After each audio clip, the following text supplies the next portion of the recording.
Last episode में हमने देखा था कि लुशी आओ भी किसी तरह जियो फेंग की जान बचा लेता है। तो दोस्तों देखेंगे आज के एक्सप्लेनेशन में क्या होगा। तो चलिए स्टार्ट करते हैं। जियो फेंग की पूरी टीम हॉस्पिटल पहुंचती है और जब उन्हें ये पता चलता है कि जियो अनकॉन्शियस है और डॉक्टर भी कुछ जवाब नहीं दे रहा कि वो कब तक होश में आएगा, तो वो दावी पर गुस्सा करते हैं कि उसके होते हुए ऐसा कैसे हो गया।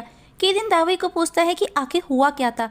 दावी उल्टा जियो फेंग पर इल्जाम लगाता है कि जियो फेंग उसे किसी गेम ट्रायल के लिए लेकर के गया। गेमिंग के मिडिल में ही इक्विपमेंट में गड़बड़ी की वजह से ये सब हुआ। एनलेन लकीली टाइम पर आ गई और हम बच गए, वरना पता नहीं हमारा क्या होता। किरिन एनलेन को पूछता है तुमको कैसे पता चला कि प्रॉब्लम होने वाली है। एनलेन बताती है जियो फेंग के गेमिंग फ्यूचर फ्रेंड ने मुझे बताया, जिसका मुझे नाम तक नहीं पता, और अभी ये सब का टाइम नहीं है। हमको जियो फेंग की परवाह है, वो कब होश में आएगा। एनलेन बताती है कि गेमिंग कंपनी जियो फेंग के सभी मेडिकल एक्सपेंसेस बेयर कर रही है। इवन उन्होंने 1 मिलियन एज अ कंपनसेशन भी दिया है। फैमिली को 700,000 दिए हैं, इवन 300,000 टीम को भी दिए हैं, पर कंडीशन ये रखी है कि ये बात सीक्रेट रहनी चाहिए। पर उनका एक साथी टीवी स्टेशन पर जाने का बोलता है, वो ये सबके सामने लाना चाहता है ताकि इन फ्यूचर वो किसी के साथ में ऐसे ना कर सके। तो एनलेन बताती है गेम ट्रायल से पहले दोनों ने टीटीडी एग्रीमेंट किया था, मतलब कि उन्होंने अपने रिस्क पर ये ट्रायल लिया था। अगर कुछ प्रॉब्लम हो जाती है तो कंपनी इसकी जिम्मेदार नहीं होगी। अब सब लोग दावे को बोलते हैं तुम लोग ऐसे कैसे कर सकते हो।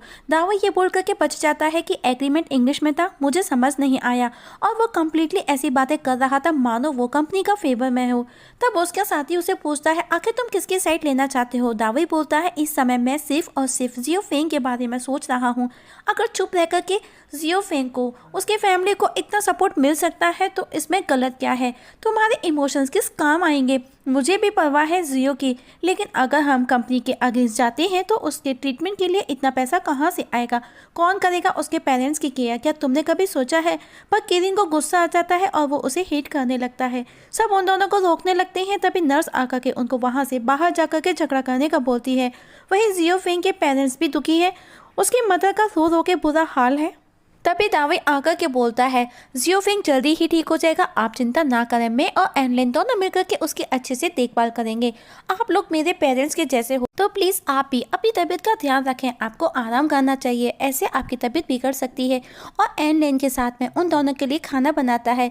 ये देख करके जियो फेंग की मदर बोलती है हमारा बेटा कितना लकी है कि उसके इतने अच्छे मीन्स इतने केयरिंग दोस्त हैं। वापस से प्रेजेंट में दिखाया जाता है लुशी आओबे और एनलेन दोनों बातें कर रहे हैं। लुशी आओबे डॉक्टर से पूछता है क्या कोई पॉसिबिलिटी है कि वो ठीक हो सकता है। डॉक्टर बोलता है उसकी बॉडी की बेसिक कंडीशन अभी तक स्टेबल है, और उसे उसके ब्रेन का इंस्पेक्शन चार्ट दिखाता है और बताता है जब से जियो को हमारे हॉस्पिटल में ट्रांसफ़र किया गया है उसकी ब्रेन की वेव कंडीशन हमेशा स्टे रही है। वहीं पास्ट में दावे को उसी गेमिंग कंपनी से 400,000 और मीन्स टोटल 1.4 मिलियन मिल चुके हैं। इसके बावजूद भी वो लोग जियो फेंग के ट्रीटमेंट का खर्चा भी उठाने के लिए रेडी हैं, और एनलेन को जियो फेंग के पेरेंट्स से भी टीटीडी पर साइन कराने का बोलता है ताकि कंपनी की बात बाहर ना जाए। डेमिंग, लाओ शाह, किरिन सब छोड़ करके जाने लगते हैं। किरिन जाते जाते एनलेन को जियो फेंग का लकी कॉइन दे करके जाता है। दावे किरिन को रोकने की कोशिश करता है पर वो उसका हाथ झटक करके चला जाता है। दावे कहता है आखिर सबको ऐसा क्यों लग रहा है कि ये सब जो भी हुआ मेरी वजह से हुआ है, और एनलेन अब वापस स्कूल लौटने का बोलती है। दावे उसे अपने साथ रुक करके कॉइन 1 टीम को कंटिन्यू करने का बोलता है, लेकिन एनलेन अब आगे बढ़ करके लाइफ के चैलेंजेस को एक्सेप्ट करना चाहती है, कुछ करना चाहती है, कुछ स्पेशल। दावे उसे पूछता है क्या स्पेशल। एनलेन बताती है जियो फेंग हमेशा कहता था कि स्पोर्ट्स एनवायरनमेंट टफ है, पर फिर भी लोग हिम्मत कर उसे एक्सेप्ट कर खेलते हैं, अपने सपनों को पूरा करते हैं। जियो फेंग हमेशा ई स्पोर्ट्स गेमिंग प्लेयर बनना चाहता था। वो चाहता था जो खेलने के लिए कैपेबल नहीं है उनको ई स्पोर्ट्स अलायंस मिले।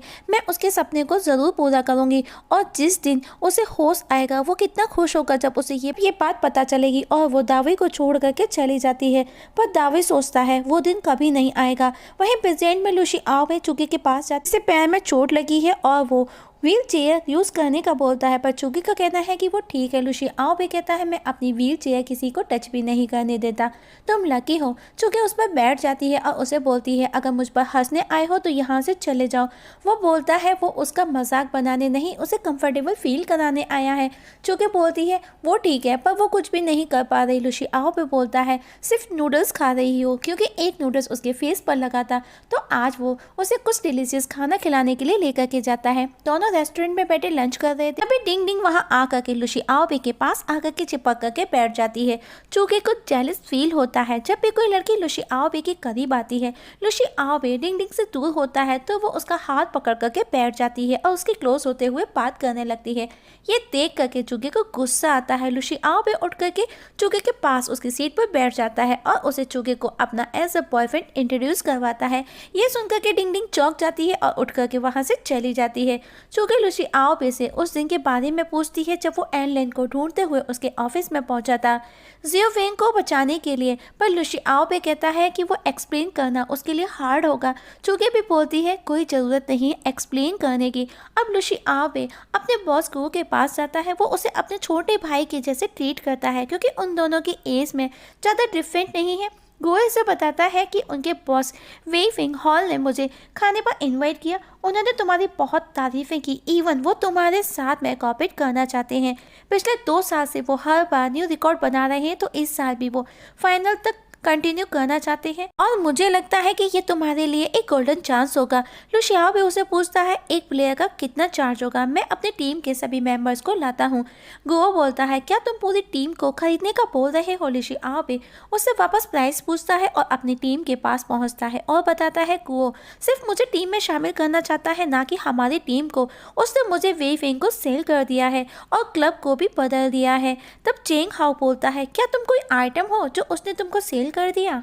लुशी आओबे समझाता है वो एक बिजनेसमैन है, उसके लिए ये नेचुरल है, कॉमन बात है। ये सुनकर के जियाई को गुस्सा आता है गुओ पर और वो उसके पास जाने का बोलती है कि वो ऐसे कैसे कर सकता है, तो वांग कांग उसे रोकता है कि क्या तुम उसे जानती हो, कभी मिली हो। जियाई बोलती है तो क्या हम वापस अलग मीन्स हमारी टीम बिखर करके रह जाएगी। नेजा बोलता है कि वो किसी से भी अलग होना नहीं चाहता, वो सबके साथ रहना चाहता है। तो लुशी आओबे कहता है अगर ऐसा है तो हमारे पास में सिर्फ एक ही रास्ता है, हम खुद अपने बॉस बनेंगे, मतलब कि गुओ से उसकी टीम को खरीदेंगे। हालांकि लुशी आओबे ये डील भी ऑलरेडी कर चुका है 800,000 में। चेंग हाओ बोलता है 800,000, चलो चल करके बैंक लूटते हैं। तो लुशी आओबे कहता है जिसमें हाफ मीन्स 400,000 हमको डाउन पेमेंट करना होगा, जिसमें से 100,000 मैंने अपने पेरेंट्स से मांग लिए हैं, बाकी के 300,000 हमको खुद से अरेंज करने होंगे कैसे भी करके।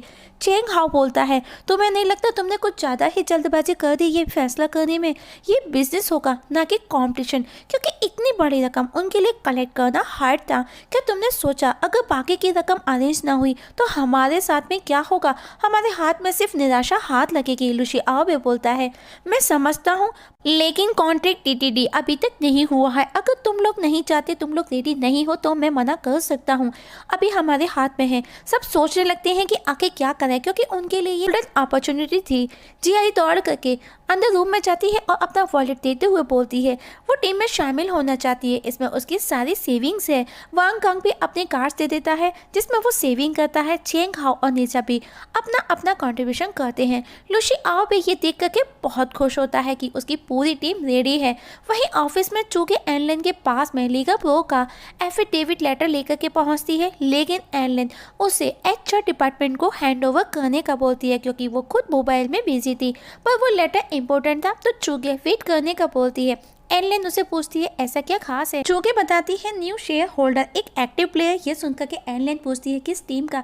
चूगे बताती है साउथर्न मॉस्टर्न। और इस जगह हमारी आज की एक्सप्लेनेशन खत्म हो जाती है। तो दोस्तों देखेंगे नेक्स्ट एपिसोड में क्या होगा, तब तक के लिए नमस्कार।